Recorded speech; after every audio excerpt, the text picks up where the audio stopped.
Today, we're talking Titanfall. I haven't done this in quite some time, and I figured Friday was the best day to deliver this because, well, it's Friday. I'll send you guys off onto your weekend, hopefully for most of you, with a bit of Tony Moe Titanfall commentary. Now, this isn't a live commentary. We are going to discuss, once again, some things in regards to the future of the Titanfall franchise. I do want to apologize for this gameplay. It's my first match on controller in well over 3 months. In fact, towards the end of Titanfall 2, I was playing exclusively on mouse and keyboard, so to come back, hop on Xbox One, and play with a controller, it was a bit rough around the edges for me, but nonetheless, we did all right, and more importantly, I had one really nice Scorch snipe. And honestly, when you land a shot like that one, it doesn't really matter what else happens during the rest of the day. You could step in dog poop 6 times after that, and then be pooped on by a seagull while wearing your most expensive black suit. But it doesn't matter, because you're going to smile, you're going to brush that poo off your shoulder, you're going to just dip your foot in the toilet and flush it, and you're going to say, hey, you see that Scorch shot I made? That was fucking glorious. So, let's move forward and actually talk about what we came here to talk about. Now, I've talked already quite a bit about, like, oh, here's what we could do with Titans, here's what they could do with Titan, here's what I'd like to see them do with progression, so on and so forth. But today, I want to talk about Titanfall's community. Because I think if there's one factor that sets Titanfall 3 up for success, potentially greater success than Titanfall 2, it is the current and very strong and very present community for Titanfall. If you hop on the Xbox One or the PlayStation 4 right now, you will find roughly 5,000 to 6,000 concurrent players on both platforms. That's 10,000 to 12,000 people playing. Now this morning, not even during peak hours, 10 a.m. on the Xbox One, there were 4,500 players. Those are really good numbers, and when we roll into the weekends, you can sometimes see upwards of 20,000 players across all platforms, including PC, which usually floats around 900 to 1,500 if you're lucky. That is still a really substantial number of people invested in a game that doesn't even have content updates dropping for it anymore. Now, I realize for a lot of people, the gaming community at large, the concept of a living game is being rewritten by games like PUBG and Fortnite. These are games with massive player bases. These are games that are just blowing up on the scene. Overwatch, throw that in there as well. Just massive, right? They're what Call of Duty used to be. They're what Call of Duty thought it could be when it was the biggest thing ever. More people are playing games than ever, and these games are grabbing the attention of more people than ever.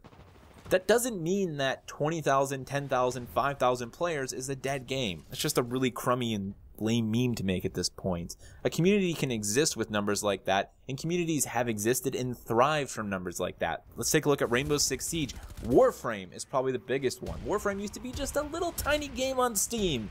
Really kind of a mess with not much to do, extremely repetitive, but DE looked at its community and said, hey guys, thanks for being here. We hope you like our park. It's got Tenno and some aliens in it, but listen, we're looking to expand. There's even going to be a sandbox at one point, and we're going to put a lot of cool toys in it. We're thinking monkey bars as well. And the community was like, yay! And they hung around, right? And the game got bigger and better, and before you know it, this park was as big as Central Park, filled with wonderful and glorious and deep things to do. And now that community is well over 50,000 players strong on Steam alone each and every day. It doesn't take a lot for a community to help a game grow. The smallest of numbers can turn into something much larger. So having 10,000 to 20,000 players on Titanfall 2, that's a big deal for us as a community, and that's an even bigger deal for Respawn. When they're developing their next project, when they're working on Titanfall 3 and concepting it and prototyping it, they're turning around, looking at the servers for Titanfall 2 and like, dude, people are still playing this game. That's not only a morale boost, but it gives them a platform to launch Titanfall 3 into with much more strength and vigor than they were ever able to launch Titanfall 2 into. Titanfall 1 had the luxury of sort of being this hype fest, right? It was like, oh, Xbox One game, it's on PC as well, brand new game, hey, it's Infinity Ward, X Team, you know, this is their new project, they're going to stick it to Activision.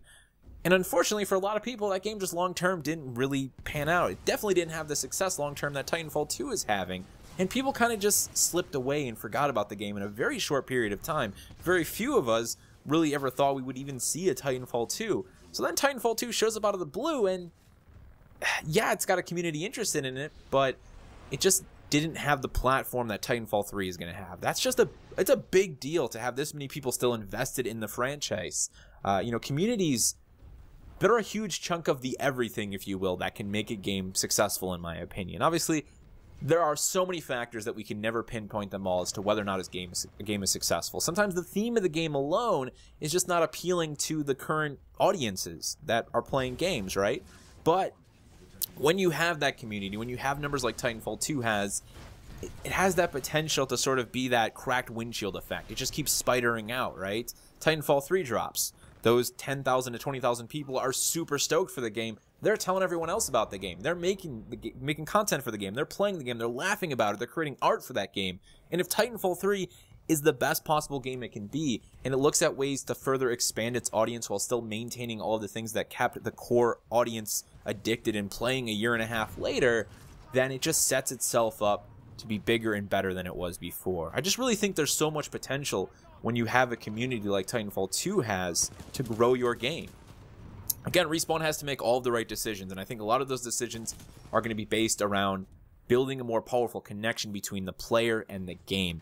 You know, the reason that I think we see a game like Rainbow Six Siege and Overwatch and Warframe doing so well is that they've created these sort of worlds, these micro bubbles that their games exist in, allowing them to look and say, we don't need to make another sequel after this. Titanfall 3 shouldn't have to be a game that Respawn looks at like Titanfall 4 in 3 years. I think it should be a platform where they can grow and build a community and a larger game from, much like Warframe, much like Rainbow Six Siege, much like Overwatch are doing. These are games that aren't interested in Warframe 2.0, Warframe 3, Rainbow Six 2. They're more worried about, we have a community, we have a game that is growing and getting bigger each and every day. How do we continue to improve and rebalance and alter that and expand it? That is very much the thing that I want to see Respawn do going forward, is to build that game that has a more powerful core, something that people feel involved in, to give us more waifus, if you will. I know Frothy talks about this all the time. He's not necessarily just saying a bunch of anime chicks with some curves and some smiles. No, he's saying people just need to have characters. They need to have a world that they feel they can connect to. And we got a bit of that with BT and with Cooper, but now we need more of that. We need that in our multiplayer. We need that in the component of the game that people are going to be playing long term. That is another way that that community is going to grow and expand, because the 10,000 plus of us that are there at launch are going to be like, whoa, dude, do you see that? The Titans talk back to us, and they've got more personality now.